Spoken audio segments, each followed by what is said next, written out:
The PRovoke podcast, brought to you by PRovoke Media and produced by the international broadcast specialist Marketeers. Hello everyone, welcome to the PRovoke podcast. This is Arun Sudhaman from PRovoke, and very happy to be joined today by Jessica Hope, who is the founder and managing director of Wimbart, a London-based boutique PR agency. Jessica, welcome to the podcast. Thank you very much for having me, Arun. So I'm really glad you agreed to join. I'm keen to talk to you about the agency that you've built, the work that you're doing, and I'm also keen to discuss some of the issues that we're seeing around racial diversity and inclusion in the PR industry. Now, Wimbart, am I correct in saying it specializes in the African tech startup sector? Yes, we focus predominantly on African tech, mostly in Nigeria, but we also work with companies in Kenya, South Africa, Ghana, but I would say about 70% of our work comes from Nigeria. Okay, cool. And so tell us a little bit about the story of Wimbart. When did you launch it and why? So Wimbart, first and foremost, is a happy accident in terms of the fact that it was actually my previous boss who pushed me into setting up the company. I previously was head of global communications for a West African technology and entertainment company called PRovoke. And it was run by, I guess, a friend from university called Jason Njoku. He had secured his first Series A investment. This was back in 2011, and he wanted to formalize some of the PR and comms that he needed to help him grow the company. So before that, I was head of press at the Jewish Museum in London. Jason asked me to leave and join PRovoke, and I did. And yeah, I basically worked in the West African tech and entertainment space for about 3.5 years, handling corporate communications for Jason and the company, but also some of the consumer side of things, so working with some of the stars, some of the Nollywood stars. So when did you launch Wimbart? So Wimbart was launched in 2014. Okay. Funnily enough, Jason had already mentioned to me, that one day I would have to leave PRovoke and set up my own business. I thought he was maybe trying to fire me in a nice way. I wasn't quite sure where that conversation was coming from. But pretty much because what we'd managed to do with Jason in terms of building his profile, not only in West Africa and Pan-African press, but also internationally, a lot of his peers in the African tech space were asking him if they could almost subcontract me to them. So I think he's a true entrepreneur. And he really saw that there was a business case for me to build out my own PR agency. So in 2014, I was pregnant. So Jason suggested that now would be a good time for me to set up my own company because I would probably have a bit more flexibility. So I did. So I set up Wimbart when I was 8 months pregnant. PRovoke was my first client. And I had my baby. And even when I was, the baby was like a month old, I was getting inbound inquiries for people to come and work with me, but I did leave it a few months. And then I took on another client and then another one. And all of a sudden I stopped being a freelancer, and actually it was looking like it could become a very small company. So I had my first member of staff, Maria, who previously worked with me at PRovoke, funnily enough. And the company just grew from there. We were quite small. We were quite small for a long time, actually. There was just sort of 2 or 3 of us for a number of years. And I think a lot of that is because we did a lot of project work. We didn't really have any sort of larger retained clients. And then in 2019 in particular, we grew very, very quickly. And we went from 3 of us to 10 of us now. Oh, wow. And that's quite... all organic growth. Yeah, that's quite explosive growth. That was just new clients that you brought in? New clients. We won a lot of contracts which were retained clients, which meant that we were able to predict our cash flow a little bit easier. We could invest in the company a bit more, but get a bigger office and so forth, and invest in more talent as well.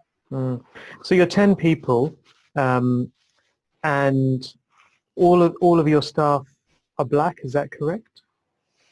Yes. Okay. And so do people ask you, because if you have an all-white PR firm, no one ever asks why they're all white. Do people ask why your firm is all black? They do. And I've also received critique before saying that Wimbart isn't a truly diverse company because we don't hire any white people. I don't know if people were saying that in a tongue-in-cheek way, but you know what? I'm really light-skinned, right? So most people assume that I'm white. Really? Okay. Yep. A lot of people assume I'm white. I'm not mixed race. And that's fine. Like, we have a broad range of like colors working for us within the company. So yeah, we were intentional in terms of hiring, at first I would say actually people of African descent, because we work with African tech companies, right? So we wanted people who completely understood the culture. But also early on I could see from my experience in the PR world that there weren't as many opportunities or avenues for black people in the PR sector to kind of grow within agencies, or actually I would say be themselves within agencies, and actually in-house as well, sad to say. So it makes a lot of sense. You're working on African clients, Nigerian clients. It makes a lot of sense to hire people that understand those businesses better than anyone else on the market. But you also mentioned the benefits of providing kind of avenues for black people in the industry, maybe even creating some kind of a safe space for them, given the experiences that many black and also brown people have had in this industry. How much of it is down to one and or the other, if that makes sense? So, I mean, how much of it do you kind of ascribe to the business case, and how much of it do you ascribe to maybe wanting to create change? That's a really interesting question. I would say, we're a business, so the business case is completely, it's critical. But I think that part of that business case is building, as you say, a safe space, but also an environment where people can be themselves and they're able to operate at a kind of full capacity, and they're not kind of hiding any part of themselves, which is, I think, when you speak to a lot of black people and Asian people in the PR sector, that's what they feel that they have to do. They have to kind of cloak quite a large part of who they are because it might not fit in with kind of large white agencies. So I think that's a really important point. So the business case is often, it started off with, we work with so many Nigerians that it makes sense for Nigerians to speak to Nigerians in terms of understanding some of the cultural practices, in terms of, just being part of the culture, right? And I think that we also found Nigerians and Ghanaians, especially, who were interested in the subject matter. Like, they had a deep personal interest. And I think everyone knows that when you're working on something that you're really genuinely interested in, you work even more kind of creatively, like you're really emotionally part of that as well. So we found that we were having a lot of people from the diaspora who were just wanted to work on something that was of interest to them. And a lot of that was kind of Africa, and importantly, not like the charity side of Africa, which is what I think a lot of people in the West see. So this is not like working for an NGO. It's not like, how are we going to give out aid or anything like that? Not those sort of stereotypical sides of, PR and that the West often portrays. It's more the case of like, we are working with businesses to build businesses and to scale and to grow and to hire people and to have like an impact. And yes, of course, there's a social impact, but also we're working with entrepreneurs who are often really interesting people as well. Yeah, the tech sector in many African countries, the startups in particular, is thriving. I think it's actually one of the things we've seen from our Sabre Awards in Africa. It's interesting what you said. It's almost like you can unlock an even stronger business case by creating this kind of a safe space, by kind of creating a consultancy for people who maybe couldn't do their best work at agencies where they were so clearly and often intolerably in the minority. Yeah, and that's my hope. And I think that Wimbart is slightly different. Well, no, I think we're very different to a lot of agencies. But when we grew very quickly, we continued to hire people. And again, not just Africans. We have this. We hired a Jamaican this year. And now all of a sudden it's like broadening our diversity even more. And people said you weren't diverse. People said you weren't diverse. Yeah, and for a long time we were all female team, and then we hired a couple of guys. I mean, we're really pushing the diversity boundaries. I jest. But essentially it means that people are just really engaged in what they're doing. Yeah. I think that's the main thing. They're engaged in what they're doing, and they really care, and they can see the bigger picture as well. And it's, they're not focusing so much on the microaggressions that they might pick up on in less diverse agencies as well. They're not worrying about whether or not they should say this or whether or not they should say that. And there's also, the opportunity for people to grow in their career. We don't want people to just stay static. People get promoted at Wimbart, and that's a really important part of, just general career progression as well for people. Yeah, I mean, just in one kind of sentence, you've touched on a number of things that, minorities and I think Black people in particular face in mainstream PR agencies. But coming back to what you said about kind of the business case and creating change, I suppose the two things are not mutually exclusive, are they? I mean, one kind of reinforces the other in that having an agency that can handle these kinds of businesses from all across Africa both creates change and is also really strong as a business proposition. Yeah, I mean, I completely agree. And I think that it is, we do have to keep going back to this. It is a business case, but at the same time, we are very mission-led, as in terms of we are this open environment for Black people to work and be themselves. And, one of the things that I found at other agencies and in-house is that when you're in the minority, you'll just tend to find that one other Black person. And then all of a sudden, like, you're just kind of, you're just the token minorities. Yeah, if you can, if you can, right, yeah. And that's, very, very weird. And you just happen to be a Black person. Right? Whereas you come to Wimbart and you can be Nigerian. And even under that, you can be Yoruba, you can be Igbo. Oh, excellent. You can be Ghanaian, be Kenyan, you can be Jamaican, you can be Guyanese. Like, you know what I mean? It's, you're not just labeled under, the BME umbrella. You just are who you are, and you celebrate your culture.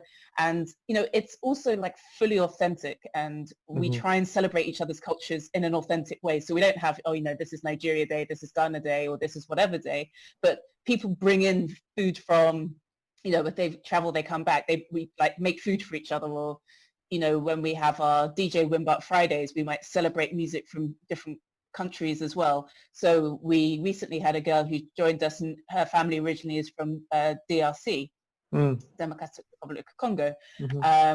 And we had a DJ battle, and she actually won because she's just teaching us all about different music from DRC that we haven't heard before. Yeah. And it's kind of, it's cool. Not a big thing. It's just like a celebration of her music, right? And we're just learning something new, and it's authentic, and it's, well, for us, it's very real. What was the DRC? What were the tunes like? I'm not really up on DRC music. I mean, French speaking, mad vibes, all good. Really? I need to get some of that onto the Sabre playlist. How has it been at your firm following the onset of the Black Lives Matter protests in America, of course, which has since spread to the UK and many countries around the world? We've seen some really ugly scenes over the weekend in London. How have the people in your firm responded, and has it changed at all the kind of activity and work that you want to do? So it affected all of us, and it affected all of us in different ways. There were some members of the team who, were asking the question, why aren't more prominent Black artists or sports people speaking out? Whereas other members of the team were like, well, actually, these things shouldn't always have to be focused on black artists, black sports people. Like, why should they always have to be the spokespeople? Do you know what I mean? And interestingly, it just showed that there are levels of complexity and discussion points, and, you know, that in reaction to this. But essentially, everyone was deeply upset, and we had a really full and frank discussion about what this meant to us, how we felt about it, and people were able to be angry. They could express their anger in a Zoom call, and people are upset, and people were doing a lot of soul searching in terms of like what it meant for them. And I also had to ask the team whether or not Wimbart was kind of creating its own bubble by having this fully, you know, BME team. Are we kind of excluding ourselves from the wider, broader discussions about inclusion and so forth? And, you know, to be really honest, like, it's not like we've never had any, it's not like we're never going to hire any white people, or it's like we have a BME only policy. That's 100% not the case. We just, I don't think we've ever really had any white candidates, but I'm sure we will do as we grow as well, as we build out the team. But I think we have created a bubble around us. And I had to ask the question, is this a good or a bad thing? And someone on the team actually said they actually felt that working at Wimbart was like a safe space, which we've discussed already, but they almost felt that they had survivor's guilt.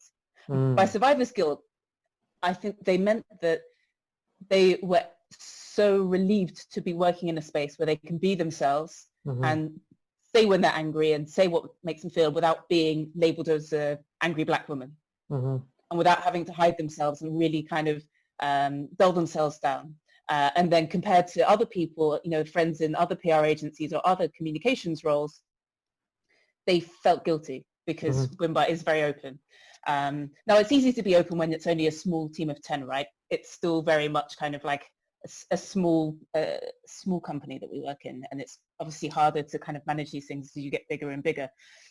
So we had to think about our own diversity, but essentially we also had to think about our own reaction, because we started seeing all of these other brands and agencies issuing out statements and all this stuff on social media.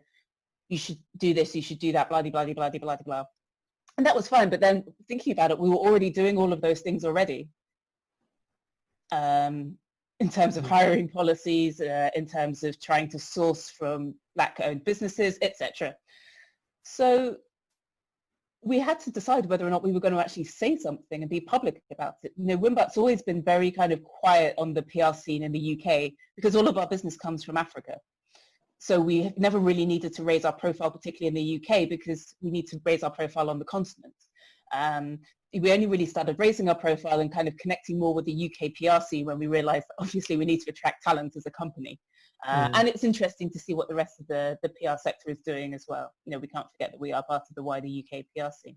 But I think that one thing that triggered everyone on the team was seeing all these very kind of smug, large agencies coming up with big, bold statements when they are basically part of the problem. And I think we were very cynical to their responses. And what have the responses been like from the people on your team? I'm sure some of them, if not many of them, have worked at big agencies. Yeah, I think that a lot of people on the team have been writing. So we're just creatives at heart, like PR people are creatives. So we're trying to sort our thoughts and get everything literally done in black and white, pardon the pun. But, you know, trying to write it and get everything sorted. But I think it also just made us realize that we're even more focused on our own mission.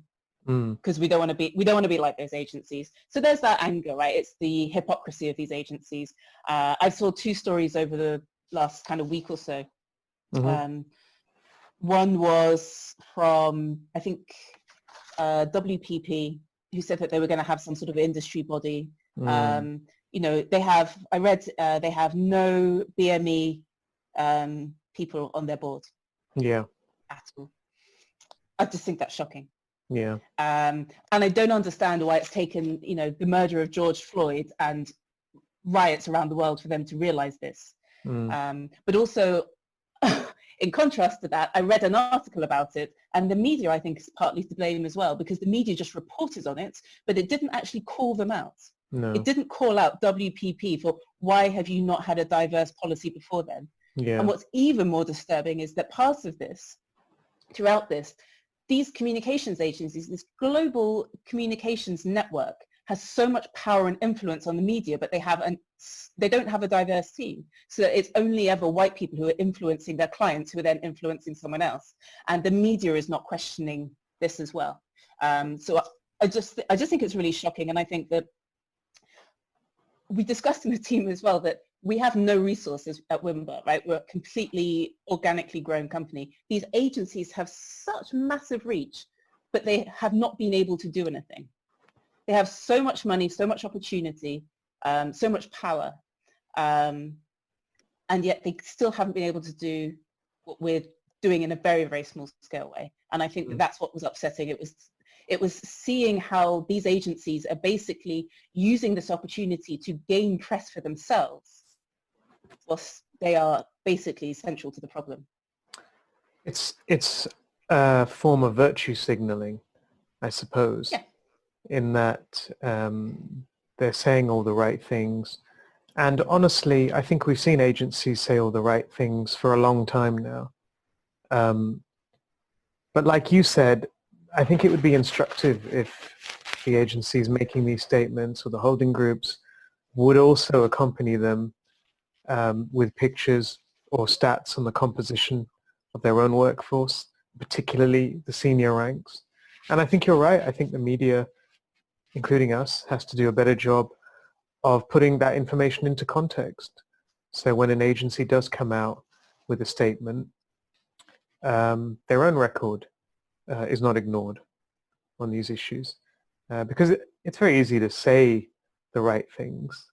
In fact, it's not that hard to do the right thing either, but for various reasons, which I know you're aware of, that it's something that agencies have really struggled with. You mentioned, but one of the reasons, sorry, I was going to say, one of the reasons that they struggle is that I'm not sure if it's that they don't care or they just don't get it. But these are supposed to be some very, very, very smart people, and they're all earning six-figure salaries, etc. They're very powerful people, but they don't understand, like us, the many issues that make these things, make up things.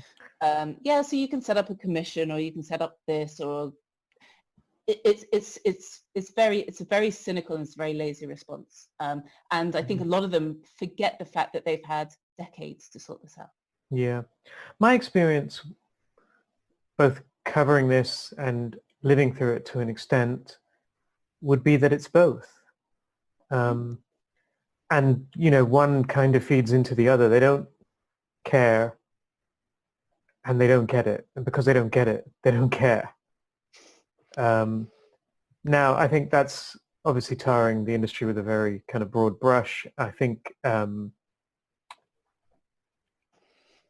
we're hoping to see more change now. Do you think this time is any different? Good point. See, I don't really know. I can only be hopeful. But at the same time, I also think that because it's taken this extreme action, I also feel sorry for a lot of Black and Asian people who do now enter the sector or rise the ranks a bit faster, that the classic backlash will be like, well, it's just political correctness. It's tokenism. And that's the other thing. It's tokenism, right? That's what they will then be labeled with. Rather than people seeing that they've been kept back for so long, the vast majority of their colleagues are more likely to think, oh, well, this is just a quick fix. And that's the trouble. It's like people aren't being measured on their merit. It's seen as this kind of like, oh, no, not the PC brigade, which is it's just shocking. I know, and that's pernicious in itself, isn't it? Because that sense that maybe you're progressing for those reasons, it kind of stops you then trying to create any change to make the situation better. It kind of, I don't know, it almost kind of reduces your agency in the process. And I think you start to feel like, well, I shouldn't bring any of this stuff up because it's only going to attract unwanted attention. And that's horrible. I think it does need to be intentional, though. I mean, and I think, yes, the risk of a backlash is real for many reasons. I think we'll see that. Do you feel like that will be another challenge the industry will have to get to grips with. A backlash in terms of? I think we could see people in the industry, we've seen it in broader society, all lives matter, and this idea that these changes aren't necessary and they're not required and they're just political correctness gone mad, and that these statues are worth keeping,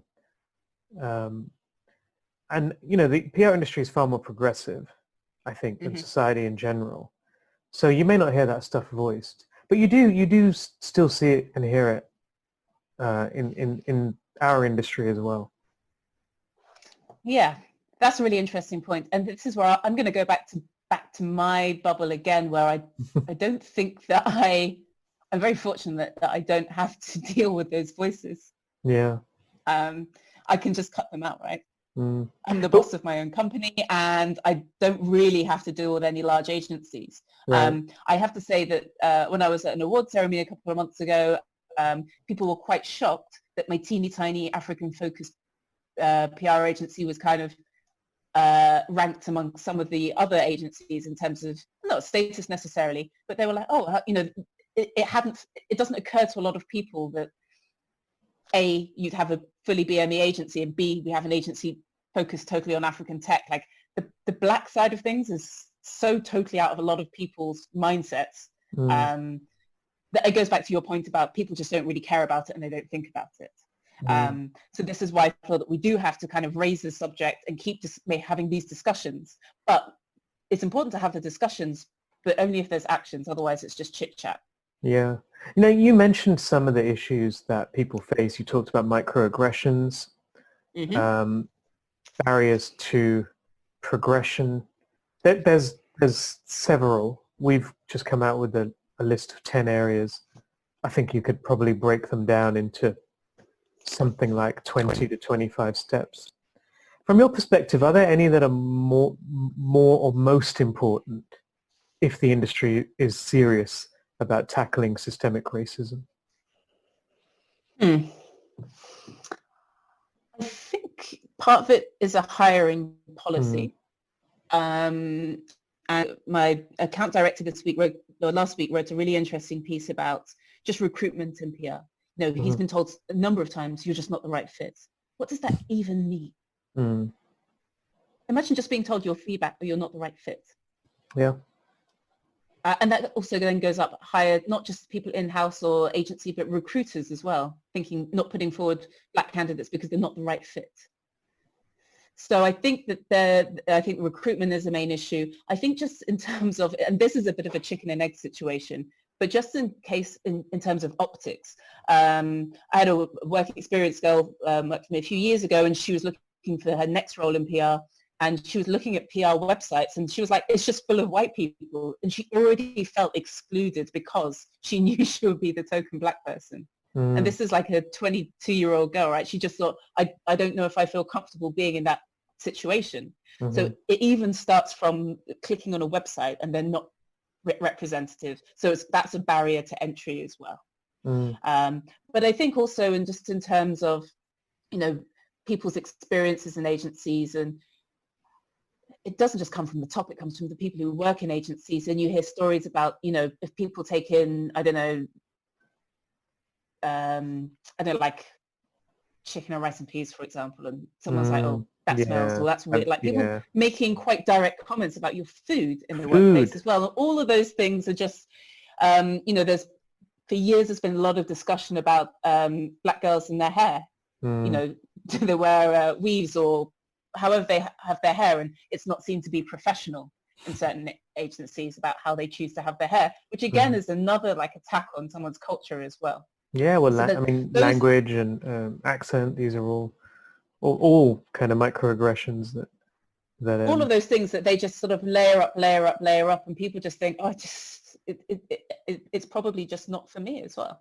And I think the trouble is, because it is a predominantly white industry, people tend to hire in their own kind of mirror image as well. Yeah. I mean, who hasn't worked for a company when someone's like, oh, you remind me just like me when you were younger? So it's just I will say that It's just a circle.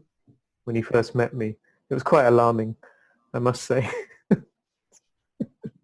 But yeah, so it's interesting you brought up food, because I often find in the workplace, food is like a battleground of microaggressions. People can be made to feel really othered because of their food choices and the food they enjoy and the food they bring in. Yep. Whereas I think Wimbarts and team members at Wimbart were more likely to be aggrieved if someone brings something nice and then they haven't brought it in for the rest of us. Right. Yeah.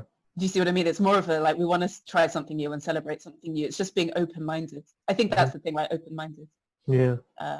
And, we want to try, we had a work experience girl. She stayed with us for about a year, Ghanaian, and she would bring in all sorts of nice food. And we would just try new stuff. It's just opening your eyes to try new stuff, and it was great. Yeah. But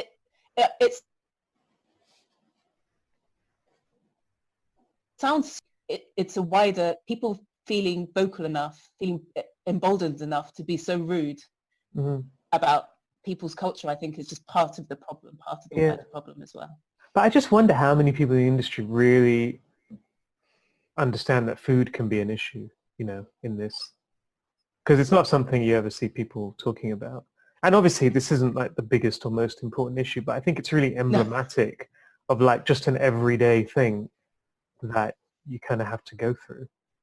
Or, if you're the only black girl in the office and everyone, you're at your work party and Beyonce comes on and everyone just assumes you're going to be running to the dance floor because you must love Beyonce because you're black. It's all those peculiar stereotypes that, again, like, they'll just chip away. I worked somewhere once and, it was just always assumed that I would just be able to get my client into The Voice, which is a UK Black British publication. But I was like, why? And that the client had nothing to do with UK Black British culture in any way, but there was just always this like, well, but it's The Voice and you're a bit black, so you should be able to get us into The Voice. It's just these peculiar sort of stereotypes and assumptions that I think they're just quite odd. Yeah. I mean, beyond the ones we discussed, are there any other ways where you find that your team just doesn't have to kind of muzzle its own behavior, feelings and opinions anymore? Because it seems to me that one of the impacts that this kind of system has created is, like you said, it stops people from being themselves. And I think it's probably useful to try and just try and help people understand how that happens and in which areas it happens. Yeah. I think probably just professionally understanding that people operate differently, right? And I think the trouble is with PR agencies, they can often be quite homogenous. So when you introduce someone new into the mix, I think it confuses people. Yeah. Again, as I say, we just operate such an open cultural policy at Wimbart. It's quite difficult to pinpoint how we've done it. I think it's because we don't fixate on it too much, actually. So whilst it's really important to us, it's not necessarily a policy. Like, we didn't workshop this idea. No. We just have this policy of just celebrate you, your culture, be you, whilst you're working very hard. It's a very like work hard, play hard kind of culture. Yeah. But in terms of advice for other I think other agencies, other people, I think they have to get over this concept of just workshopping and having commissions for everything or setting up, sooner or later, you just have to hire some black people.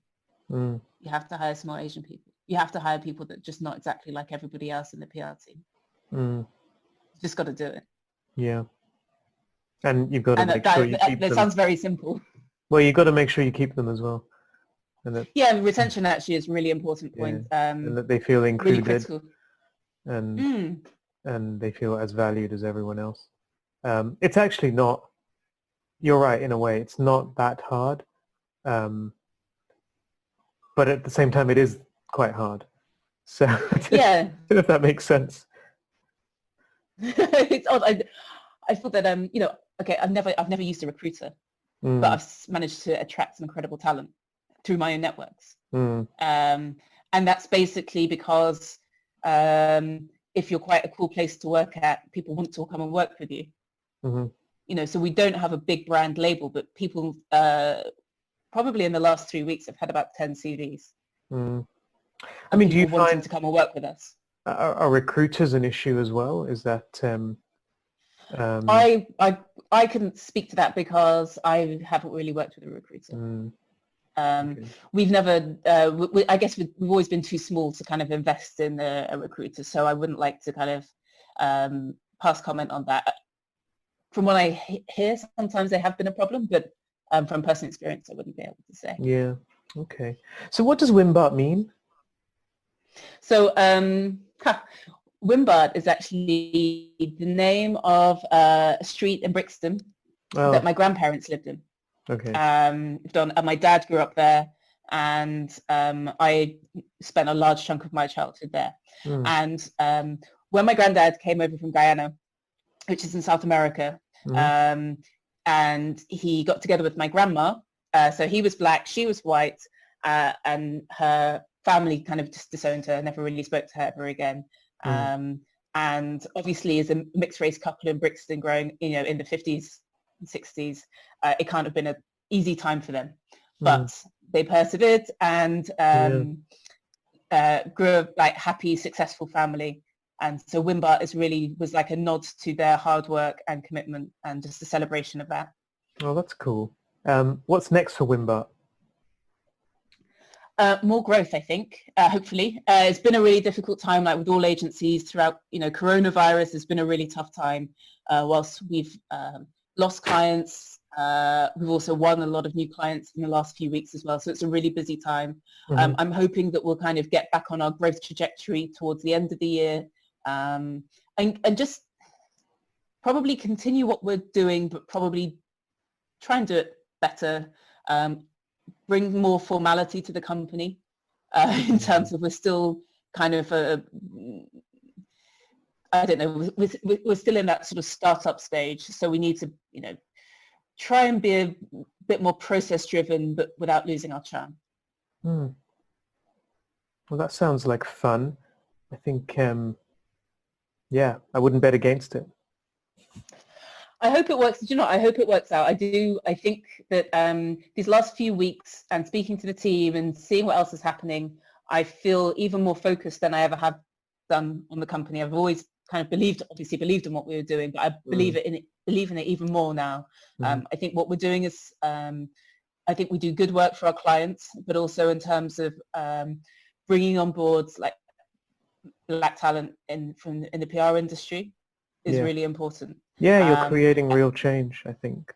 Yeah, creating change and jobs and opportunities and growth opportunities. That's really, really important. It's making sure that, I would have it like the ideal would be that we never hire any more senior people. We just hire more junior people and keep pushing people up. That's like that's the sort of utopian idea. Yeah. But yeah, and continue to having an impact actually as well. And as I say, we've never really been hugely vocal as a PR agency, but I think now more than ever, we've had to kind of step up and actually show other people that it is possible to have a diverse team and still be a business, right? Still grow as a business, and actually there is a business case for it too, as well as a moral and social one. There certainly is, and it shouldn't be a utopia or a utopian dream. Jessica, thank you so much for your time. Good luck with everything. Let's talk again soon.